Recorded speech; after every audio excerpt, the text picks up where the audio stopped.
Boom! Gulat kayo 'no, talagang mukha ko yung pinang-i-intro ko, pasensya na talaga kayo mga boy, mga gar. Nandito pala tayo ngayon sa Flex It Gym na matatagpuan sa 2428 Pasong Tirad Corner, Malolo Street lang yan boy, sa may Maya Building lang yan, dito sa may Barangay Tejeros, Makati City. Napakasimple lang mga boy itong gym na to, pero talaga namang rock. Tignan mo naman yung mga gamit to. Uy, talaga naman solid yan boy, pag binuhat mo punit talaga yung muscle mo dyan.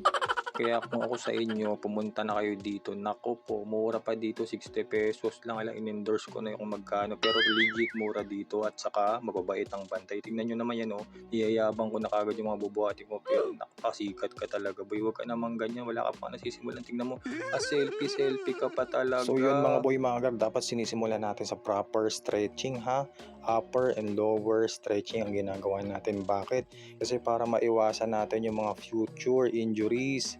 Okay? And syempre, yung mismong may injury ka habang nag-workout ka para maiwasan natin yun, di ba? Kaya wag po natin basta-basta ang kakatamaran ng pag-stretching kasi malaki ang tulong niyan.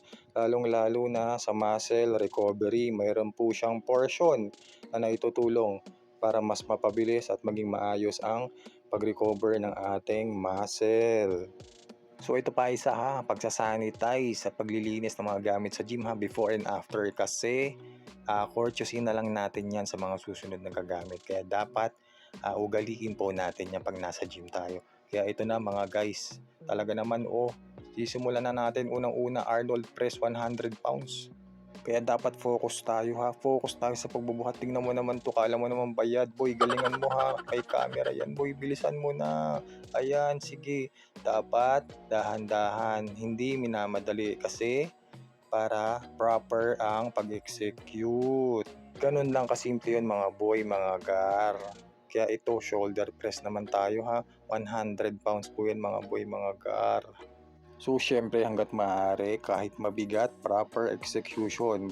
Pero kapag hindi kaya, wag pong pipilitin. So yan, traps po yan. Talaga naman boy, ginagawa mo bigat niyan, parang mundo na yan boy. Masyado ka na talaga nagpapadibo boy. Ayan, sige po, another shoulder program po yan.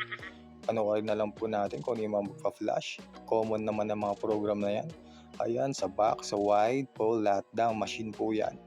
Huwag ka na magpapakute. Sige na ba, nag-post ka pa talaga. Akala mo pagod ka na eh. So ito naman po, yung another pull lat down na wide, pero sa back naman po yan. Front and back po yan kapag gagawin natin.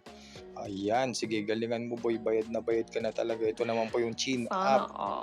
Ayan naman ang chin up na boy, naguluhan ka na talaga boy, porket patapos na yung workout mo boy. And yan talaga yung pinaka-favorite ko po, ang seated row, back workout din po yan. Ayan, dahan-dahan lang i-feel ang bawat repetition. Ayan po, back workout again. Sa lats po, malakas po ang tama niyan sa lats na parang tama mo sa crush mo talaga naman, pero mas malakas pa rin yan. So dahil tapos na po tayo mga boy, mga gara, ay talaga naman tayo ay magkakaroon ulit ng proper stretching kasi dapat every pre and post workout. Bakit na naman? Ulitin ko na naman boy, paulit-ulit tayo dito para nga maiwasan yung beses na yan! Diba? Naku talaga yan. Siyempre sa recovery din ng muscle, malaki rin yung natutulong yan. Basta maraming ganyan sa internet na mga proper stretching. Pag-aralan nyo na lang po, i-search nyo na lang kasi talaga nang malaki ang tulong yan kapag nag-workout tayo. Ay talaga, Diyos ko po, ang hirap pala mag-voice over. Talaga ang sakit sa gums.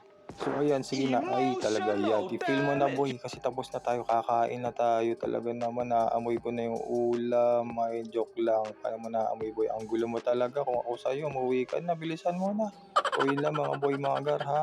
Ugaliin po natin lahat ng sinabi ko, mga na-share ko sa inyo. Sana makatulong po ito sa inyo, mga buhay-buhay, lalo sa pag-gym nyo. Basta po ating mahalin ang ating sarili. Ano daw, ang pinaglalaban mo talaga naman, ang gulo-gulo mo na. O sige na, babay na ha. Ingat po ang lahat. Mabuhay kayo hanggat gusto nyo.